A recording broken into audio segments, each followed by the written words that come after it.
gouvernement bu ñëw wuti ay tugal wala beneen réew ñoo xam ne ñu tabaxal la hôpital ñoo lay tabaxal nangam. léegi ñun liggéey dañu relégué au second plan ñooy def liggéey bu xaw a metti bi mais déwut beeg yu ni mel alors que tey jii bu doon tey loolu ñi fi jiitu defoon nañ ko ci anam gu mucc ayib tey jii jàpp naa ne suñu BRT bii sénégalais yi ñoo koy liggéeyal suñu bopp suñu TER yi sénégalais yi ñoo koy liggéeyal suñu bopp suñu stade Abdoulaye Wade bee sénégalais yi ñoo koy liggéeyal suñu bopp lu ñu woo ay turc ak ay nangam ak nangam pour man loolu nag il faut courage politique lay laaj dina metti nag yoon la boo xamante ni xaaxaam la dégg yi dana bëri mais fulla ak fayda mooy jaay Dakar sinon ma ñam jeexal ko donc pour man ñi nga xam ne ñoo fi nekk ñëpp a war a àndandoo tàcc ci li nga xam ne moom la ñuy def parce que nag sàcc rek mooy bañ ko yëg koo ci dégg xam nga lan la Ousmane wax ci loolu waaw sama bopp ma la gënal du bañ naa la yaa Moussa doxal nañu jiital réew mi jërëjëf réew mi la ñu bokk ma tënk vite fait li ma Samuel wax concernant conseil national bi ci wàllu communiqué ndax defe naa ci lañ ubbee waxtaan wi waaye bëri na ñu ne ci askan wi tam bëgg nañ xam jotaay woowu lan la wundu ci ay dogal yi ñu fa jël mu di le conseil national du parti Pastef les patriotes s'est réuni en session ordinaire ce dimanche 15 mars 2026 à Dakar sous la présidence effective du président du parti M. Ousmane Sonko. L'ordre du jour portait principalement sur la convocation et l'organisation du premier congrès du parti. Étape cruciale sur la consolidation et l'institutionnalisation de notre formation politique après 12 années d'existence marquées par l'endurance, le sacrifice et le triomphe des idées patriotiques. À l'issue de délibérations approfondies, les résolutions suivantes ont été adoptées. Fixation de la date du congrès. Le Conseil national a officiellement validé la tenue du premier congrès national de Pastef les Patriotes qui se déroulera le samedi 6 juin 2026 à Dakar. Cet événement constituera le point d'orgue de la vie démocratique de notre organisation. Deuxième point, mission du congrès. En tant qu'instance suprême du parti,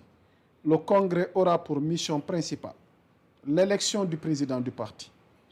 l'adoption des orientations politiques majeures qui guideront l'action du parti pour les 6 prochaines années, afin de soutenir durablement la transformation systémique du Sénégal dans une Afrique unie, libre et prospère. Troisième point, mise en place des comités préparatoires. La haute autorité de régulation du parti, HARP, est chargée de l'organisation de l'élection du président du parti. Pour garantir une bonne organisation, le Conseil national a habilité le président et le bureau politique national à procéder à la mise en place des comités préparatoires du Congrès. Ces comités seront chargés de la rédaction des textes d'orientation politique et doctrinale, la gestion de la logistique et de la mobilisation nationale et internationale, la revue des textes de base du parti, statut, règlement intérieur, charte des élections. Le Conseil national invite tous les militants à faire de ce rendez-vous du 6 juin 2026 un succès éclatant et un moment historique de consécration du don de soi pour la patrie. En outre, le Conseil national a été informé de l'installation de la Commission nationale de placement des cartes CNPC et du nouveau format des cartes de membres et de la maquette du futur siège du parti. Des conclusions de la réunion des leaders de la coalition APT du 14 mars 2026 et des mesures prises pour la préparation des prochaines élections territoriales. Enfin, le président Ousmane Sonko a exhorté les membres du Conseil national à intensifier le travail militant, à renforcer la fraternité, l'unité et la discipline au service du projet de transformation nationale et de révolution citoyenne. Fait à Dakar le 16 mars 2026, le Conseil national. Donc, le 15. Hein, fait à Dakar le 16 wala le 15. Ah. Le 15. waaw. Le 15 mars. Autant pour moi. waaw le 15. foofu la ñuy daanale. waaw defe naa ci tënk Abdoulaye. su fekkee tamit ci kàllaamee coach ngeen may ñu ko rek ndax ñu daanalee foofu rek def tour de table rek laataa ñu yëkkati jotaay waxtaan. lan nga ñu mën a tënkal ci kàllaamay ko ci li nga xamante ni liir naa ko ci nasaraan te mu doon tënk ndaje bi nga xamante ni mu di communiqué de la session ordinaire du conseil national. am na solo yaa Moussa donc xaaral ñu jëm koo tënk ci wolof rek ci kàllaamay Kocc Barma ci tënk rek. ci kuréel googu nga xamante moom wala boog conseil national bi nga xamante ni def na ab bataaxel. jëmale ko ci fànn wu ni mel di session ordinaire bu conseil boobule. ci wàllum parti Pastef ak di Pastef les patriotes bi dajoo tey jii ci dimanche ji dibéer fukki fan ak juróom ci weeru mars atum 2026 ci Dakar ci njiitalu parti boobee ci kilifteefu borom parti bi di président Ousmane Sonko lañ fa doon waxtaane nag bokk na ci li ñuy wax li nga xamante moom moo di kon maanaam convocation wala bokk organisation bu premier congrès maanaam waajtaay ak jubluwaay bi jëm ci ndajeem ëngal mu mag mi ñuy waajal ñu duppee ko congrès du parti di bu njëkk gulet mi am ci boobule parti en tout cas muy lu am solo ci gën a dëgëral waaye tamit gën a mën a am taxawaay ci bànqaas yi rawatina ci wàllum nag kuréelu politique googee ginnaaw fukki at ak ñaar bi nga xamante ni daan nañ koy teg jëmmal ko nga xamante ni am na taxawaay bu am solo bu mu wane à travers ces idées patriotiques maanaam ci li nga xamante moo di seen i xel toog xalaat jëmale ko ci nu bëggum réew bu Sénégal mu mel ne kon bokk na ci li nga xamante ni jëmmal nañ ko adapté ko maanaam tënk ko mooy waajal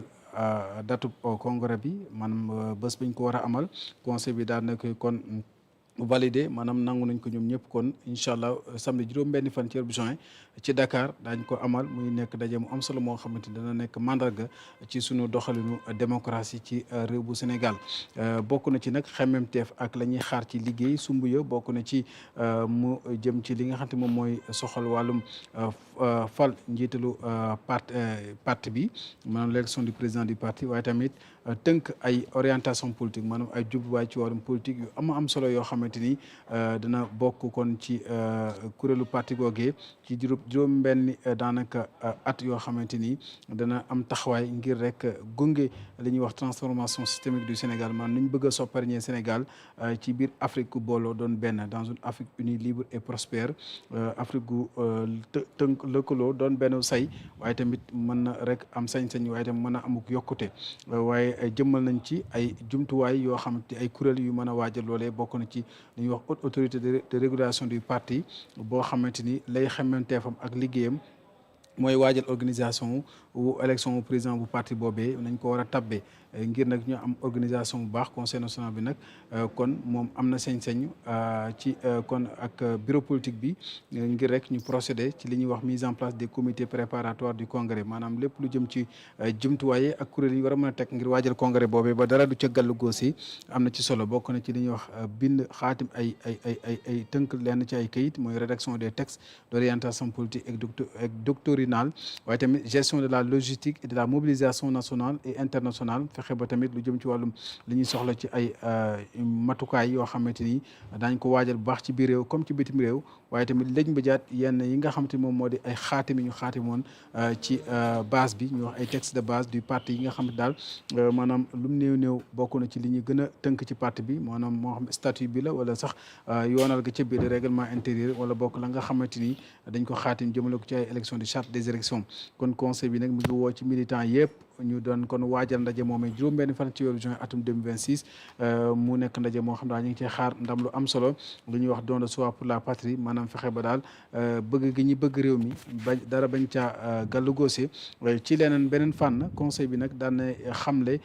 jëmmal li ñuy wax commission nationale de placement des cartes maanaam kuréel goo xamante ni maanaam lu jëm ci carte yooyu daal mooy jubluwaayam waaye tamit dañuy wax yeneen carte membres yu bees yoo xamante ni dana ci am ci siège bi nga xamante ni dañ ko dëgmal li ñuy wax futur siège du parti ak it la ñuy tënk ci ndaje moomee nga xamante ni am na tamit ci ndaje mi ñu amaloon bu yàggut di waa apte coalition boobu ñu teg ci fukki fan ak ñeent ci weeru mars 2026 di woon démb ak it dogal yi nga xamante jël nañ ko ngir waajal bu baax a baax élection yi nga xamante ni mi ngi jëm ci bokk moomale yi ñuy wax gox-goxaat maanaam prochaines élections territoriales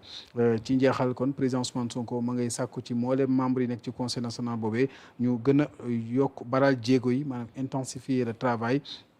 militant comme tamit ñu gën a yokk bu baax li ñuy wax taqoo gi ak def weenu say gi di fraternité ak l'unité ak discipline du service du projet bi ngir nag Sénégal gi nga xam ne bëgg nañu ko transformer lépp mën a mucc ayib waaye tamit sénégalais bu ci nekk gis sa bopp kon loolu ñu ngi ko xaatim ni ki tey ci dibéer fukki fan ak juróom ci weeru mars atum 2026 ak conseil national bi. doyen Abdoulaye Mbow foofu la ñu bëgg a daanele mu nekk point gu mujj gi. bon loo ci conseil dolli national bi comme lu ñuy wax sànq rek jàpp naa ne objectif yi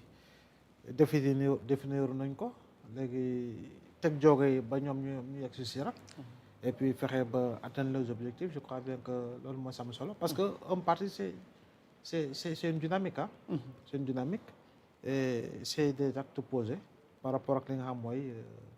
objectif du lenn lu dul massification. ok Abbas. dafa mel ni ñoom dañoo anticiper géntoon ñun lu ñu doon wax. je pense que lii la ñu waxoon. c'est dans le cadre effectivement de redynamiser le parti. waaye nag autorité wu parti bi. moom moo yore tey jii ci Gueule Gui. yaakaar naa c'est le professeur Ngouda Mboup moom moo yore kuréel boobule. donc comme dañuy wax wàllu texte dañuy wax installer président et cetera. donc yaakaar naa ne que ni responsabilité moom mooy gën a engagé wu ci lu jëm ci cadre organisation bi léegi nag la ca des wax nañ ko